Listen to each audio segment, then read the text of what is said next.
Psalm 2. Why do the heathen rage, and the people imagine a vain thing? The kings of the earth set themselves, and the rulers take counsel together against the Lord and against his anointed, saying, Let us break their bands asunder, and cast away their cords from us. He that sitteth in the heavens shall laugh, the Lord shall have them in derision. Then shall he speak unto them in his wrath, and vex them in his sore displeasure. All right, Shalom. First and foremost, I would like to give all praise, honor, and glory unto Yahweh, Bahashem Yahushua, Bahashem Rakakwadash. Double honors unto the apostles and the elders of GMS, who rule well, teach well, being great example to his younger brothers. And peace and blessing, salutations to the hopeful elect out there pushing his word in truth and in sincerity across the four winds in the name of Yahweh Bahashem Yahushua, pushing to get up out of here. Shalom to the hopeful elect of believers and listeners whom have came back to the obedience of the scriptures through faith in Yahweh Bahashem Yahushua. And I want to go, into a quick lesson, dealing with an article I read, and then it made me think of an old video, that came out, dealing with a particular athlete, who's highly praised, within this society. And at the end of the day, what our people have to understand, no matter what type of achievements, okay, no matter what type of so-called greatness and accolades that, this man gives you on his media, okay, at the end of the day, you're nothing to him but a slave, okay? You're nothing less, all right? You're nothing more than a slave. Some slaves are more highly prized than others because, they are an asset to this man's society, whether it's through, revenue. You create revenue, okay, because of your skill, all right, or you have great influence, because Jake got that flavor, or it's both. But either way, just because you're a highly prized slave, you're still a slave. And it's all go back to the curses, man, unless you know that there's a higher power, okay, that's overseeing the affairs of the earth, okay? Now, when you go to Deuteronomy 28:43, it says, The stranger that is within thee shall get up above thee very high, and thou shalt come down very low, okay? And we're seeing this play out, all right, especially in this time, because this is the lowest our people have ever been. And as far as these Edomites, all right, this is the highest that they ever been, man. And it's through, their blessing, okay, the fatness of the earth, okay, and through this technology that the Lord has allowed them to have, man, okay. And it says, He shall lend to thee, and thou shalt not lend to him. He shall be the head, and thou shalt be the tail. And see, Jake think that through success, okay, through achievements, okay, that they can overcome the curse of being the tail, but that's never going to be the case, okay? Now, I want to give an example, okay, real quick. Now, this is from Newsbreak. Now, this is dealing, with this 49ers receiver, Deebo Samuels. Now, if you, follow sports, even a little bit, all right, this guy, and I play football, coach football, so I know the game to an extent, and what Deebo Samuels, what he was able to do last year, that was a hell of a year, man, for one player to have, man. It's probably one of the greatest, seasons, that an offensive player has ever had, what he was able to achieve, and he was clutch. He would make huge plays, all right, when they needed it the most, okay? And I say all that to say this. As you read the title, it says 49ers, Deebo Samuels reveal he has received racist messages, death threats. 49ers star wide receiver Deebo Samuel took to Instagram Live on Friday to answer questions from fans and open up about some hateful messages he received this offseason. Yeah, because there's a chance he might hold out, because he wants to get paid according to his value, man. Which at the end of the day, all right, it is what it is, man. Okay? But since he wants to hold out, now you have these Edomites. You know it's Edomites. You know you might got some coon niggas in there too, but you know it's mainly Edomites giving death threats. Okay? It says 49er star wide receiver Deebo Samuel took to Instagram Live on Friday to answer questions from fans and open up about some hateful messages he received this off season. All y'all fans in the DM sending death threats and racial stuff, let you know it's Edomite, that don't bother me. It don't, Samuel said with a smile on his face during the Instagram Live video on his personal page. Which you know Jake hurt, man. Okay, you know Jake hurt, man, because at the end of the day, all right, when you're a performer, there's nothing like an audience, you know, a crowd cheering you on. You know, they get your adrenaline, you know, pumping more.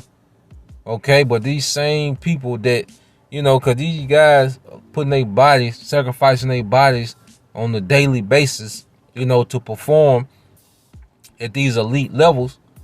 Okay. Then they performing for these goddamn peons. All right. And then you have, here this man is an elite level athlete, but then you have peon, you know, Edomites. Okay. With these death threats, man. Because at the end of the day, they only look at you as a slave, Jake. Okay. Your compliments don't matter to these people. When you stop, okay, being what they want you to be, it's a problem. Okay. It says Samuel just finished up his third season in NFL, and 2021 was his most productive year yet. Okay. It says the star receiver, all right, hauled in 77 receptions, 1,405 yards, 6 touchdowns. All the while racking up 365 and 8 more, all right, scores on the ground. And, you know, like I said, he's an elite athlete. You know, he's a unique talent, you know, dual threat. But guess what? To Esau, you just another nigga, man. Another slave, man.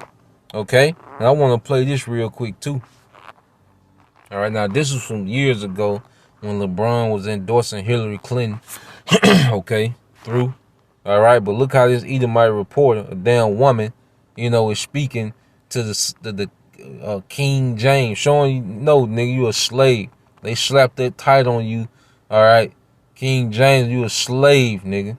Okay? And that's the only way they gonna look at you, man. We're gonna create a new banner. This is a Jump Doc alert. NBA superstar LeBron James is talking politics again. I know you guys are excited to see her. I didn't know you guys would be excited to see me too, but thank you. As much as you guys would love to hear from me, I would much rather love to hear from our next president, Miss Hillary Clinton.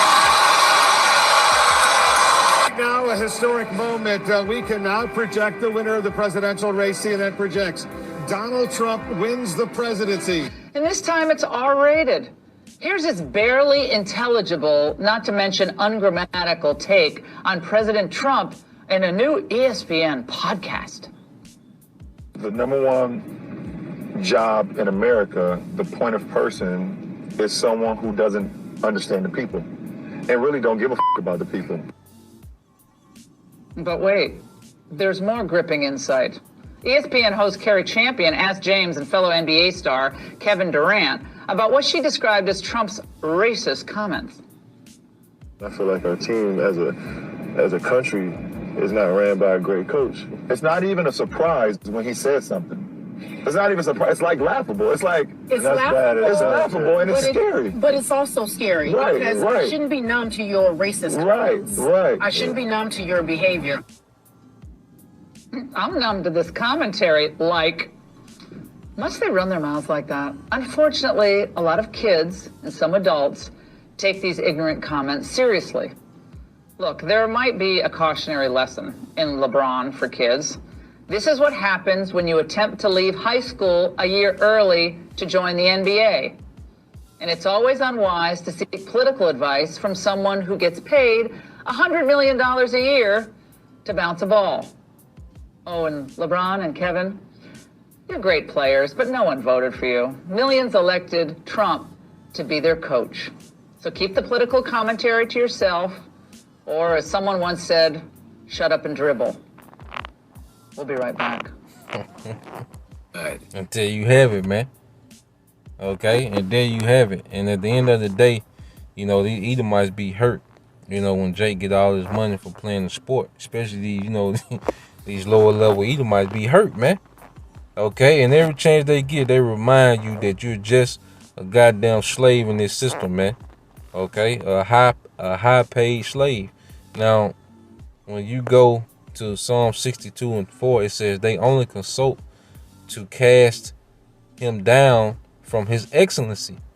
Okay, and every chance they get, they love to destroy Jake, man. Okay, they hype him up, but then they love to destroy him, man.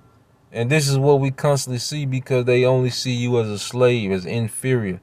Okay, the average Edomite man, all right, and that's the thing of white privilege. It was based on the lowest level Edomite man having more privilege than the most exalted Jake in this society, man. Okay?